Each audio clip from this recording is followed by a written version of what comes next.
මම කලින් කිව්වා මේ රැලිය ஐතිஹාසික ජන රැලියක් කියලා. நான் முன்பு கூறினேன் இது ஒரு வரலாற்று மிக்க ஒரு மேடை என்று. පහුගිය ජනාධිපතිවරණයත් ஐතිහාසික ජනාධිපතිවරණයක්. පහුගිය මහමැතිවරණයත් ஐතිහාසික මහමැතිවරණයක්. ඒ වගේම 2025 පළාත් පාලන මැතිවරණයත් ஐතිහාසික பலாத் பால் மெத்திவரணையாக வேணுமா நிசக்காய். இதற்கு முன் எங்களது ஜனாதிபதி தேர்தல் ஒரு வரலாற்று மிக்க ஒரு தேர்தலாக இருந்தது. அதன் பிறகு பாராளுமன்ற தேர்தல் ஒரு வரலாற்று மிக்க தேர்தலாக இருந்தது. அதே போன்று இந்த 2025 ஆண்டின் உள்ளூராட்சி தேர்தலும் ஒரு வரலாற்று மிக்க தேர்தலாக அமையப் போகின்றது. මේ වෙරළබඩ කලාපේ පහුගිය පළාත් සභා පාදිස් සභාවලට නගර සභාවලට ජාතික ජන බලවේගයෙන් එහෙම නැත්නම් ජනතා විමුක්ති පෙරමුණෙන් පොතුවිල් හැර කිසිම සභිකයෙක් හිටියේ නැහැ. இதற்கு முன் இந்த கரையோர பிரதேசத்தில் உள்ள எந்த ஒரு பிரதேச சபைகளிலோ மாநகர சபைகளிலோ எங்களது தேசிய மக்கள் சக்தியின் அல்லது ஜேவிபியின் எந்த ஒரு உறுப்பினர்களும் இருக்கவில்லை, பொத்துவில் ஆசனத்தை பிரதேச சபையை தவிர. අපි මෙවර පළාත් පාලන මැතිවරණයට දිගාමනු දිස්ත්‍රික්කයෙන් ආයතන 19කට තරම් කරනවා. நாங்கள் அம்பாறை மாவட்டத்தில் இந்த உள்ளூராட்சி தேர்தலில் 19 வேட்புமனுக்கள் பிரதேச சபை நகர சபைகளில் நாங்கள் போட்டியிடுகின்றோம். කල්මුනේ මහනගර සභාවේ විශේෂ හේතුවක් නිසා ඡන්දය පැවැත්වෙන්නේ නැහැ. கல்முனை மாநகர சபை விசேஷ ஒரு நிகழ்வால் அதில் தேர்தல் நடைபெற மாட்டாது.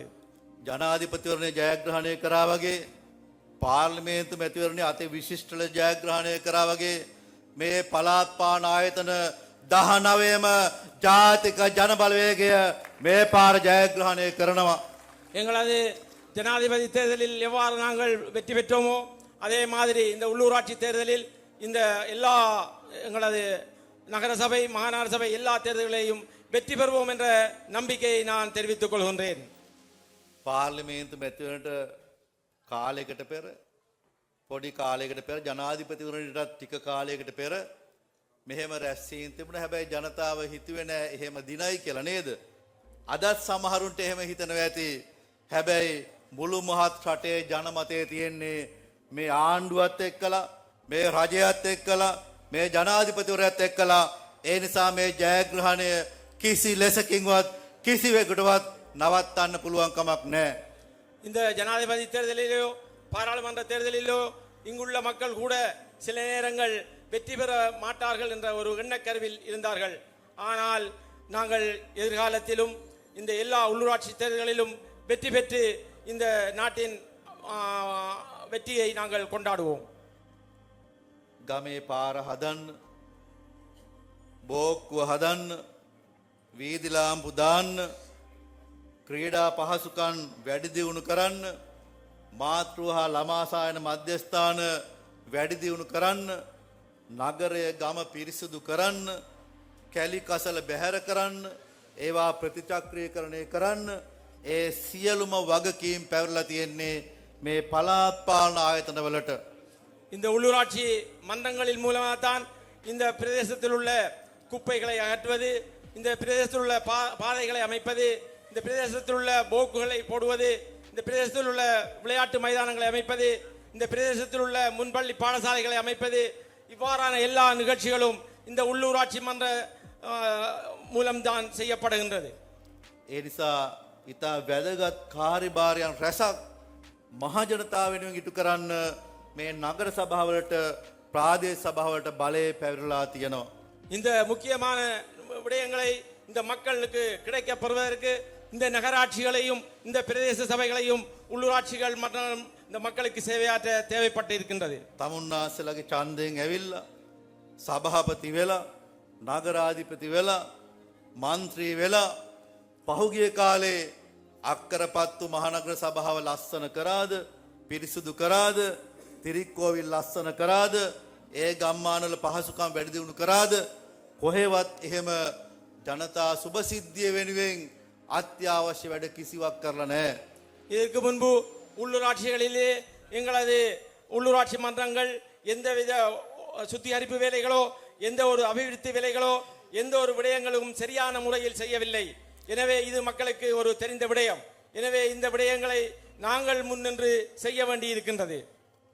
ඔබත් එක්ක ඉන්න ගමේ ජනතාවගේ දුක සැප හොයලා බලන ඔබේ ගමේ නියෝජිතයා මන්ත්‍රී කරලා සභාවට යවන්න. இந்த விடயங்களுக்காக உங்களுக்கு தெரிந்த உங்களது உள்ளூரில் உள்ள நல்ல படித்த நல்ல வேட்பாளர்களை நாங்கள் நியமித்திருக்கிறோம். அவர்களை நீங்கள் அந்த மன்றங்களுக்கு அனுப்புமாறு கேட்டுக்கொள்கின்றோம். පාර්ලිමේන්තුව සුද්ධ කරා වගේ නගර සභාව සුද්ධ කරලා ප්‍රාදේශ සභාව සුද්ධ කරලා ඉතා කාර්යක්ෂම හොරකම් වංචා දූෂණ වලින් තොර මහජන සේවයක් කරන්න අපේ සියලුම සභිකයන් සැදී පැහැදී ඉන්නවා. நாங்கள் பாராளுமன்றை சுத்தப்படுத்தியுள்ளோம். அதே மாதிரி இந்த உள்ளூராட்சி மன்றங்களையும் சுத்தப்படுத்தி ஊழலற்ற நல்ல நேர்மையான ஆட்சி செய்கின்ற இந்த சபைகளை நாங்கள் தெரிவு செய்வதற்கு நாங்கள் அனைவரும் ஒன்றுபட வேண்டியுள்ளது. ලොකුහොරු පැරැද්දුවා ලොකුහොරු දැන් පෝලිමට හිරයට යන්න සූදානමින් ඉන්නවා. ඒක විතරක් කරලා මදි. நாங்கள் இந்த பெரிய பெரிய பெருச்சாளிகள் எல்லாம் இப்போது நாங்கள் ஜெயிலுக்கு அனுப்பி கொண்டிருக்கின்றோம். அது மாத்திரம் போதாது, இந்த உள்ளூரிலும் இருக்கின்றவர்களையும் அனுப்ப வேண்டி இருக்கின்றது.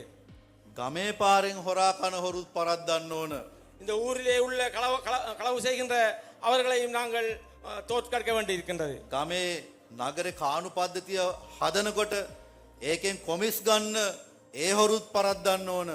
இந்த உள்ளூராட்சிகளிலே இந்த காணுகள் ரோடுகள் போடும்போது எடுத்த கொமிஷன்கள் எடுத்தவர்களையும் நாங்கள் தோற்கடிக்க வேண்டும். බොහෝ වෙලාවට සභාපති වෙලා මන්ත්‍රී වෙලා ජනතාව පීඩාවට පත් කරන ජනතාවගෙන් දේශපාලන පරිගැනීම් කරන ඒ දේශපාලන සංස්කෘතියක් පරද්දන්න ඕන. அதாவது இந்த உள்ளூராட்சி மன்றங்களிலே வந்து இந்த உள்ளூராட்சிகளிலே பழிவாங்கல் மற்றும் ஊழல்கள் செய்கின்ற அனைவரையும் நாங்கள் தோற்கடிக்க வேண்டும். ඒ සඳහා අපි එකතු වෙමු. அதற்காக நாங்கள் ஒன்றுபடுவோம். අද මේ වේදිකාව බලන්න. இந்த மேடையை நீங்கள் பாருங்கள். සහෝදරවරු විතරක් නෙවෙයි. சகோதரர்கள் மாத்திரமல்ல, සිංහල දමිළ මුස්ලිම් සහෝදරිනුත් ඉන්නවා. தமிழ் சிங்கள முஸ்லிம் சகோதர சகோதரிகளும் இருக்கின்றார்கள். මේ රැස්වීම දිහා බලන්න. இந்த கூட்டத்தை பாருங்கள்.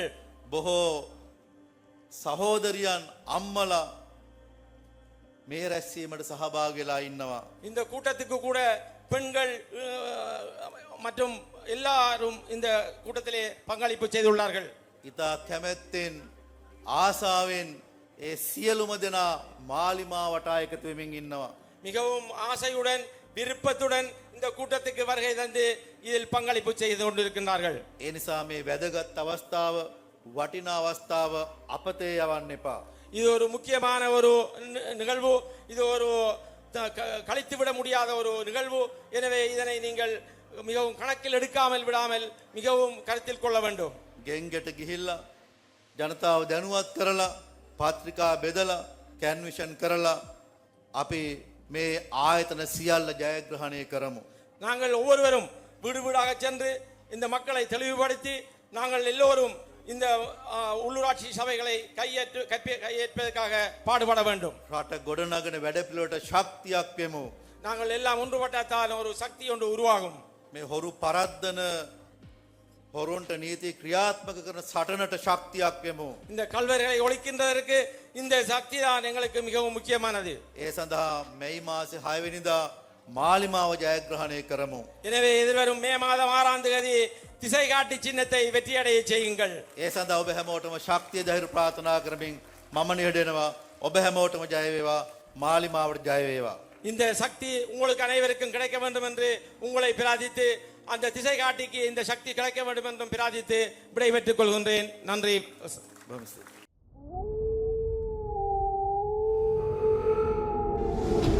The News Reporter. වාරණයෙන් තොර අපක්ෂපාතී වාර්තාකරණය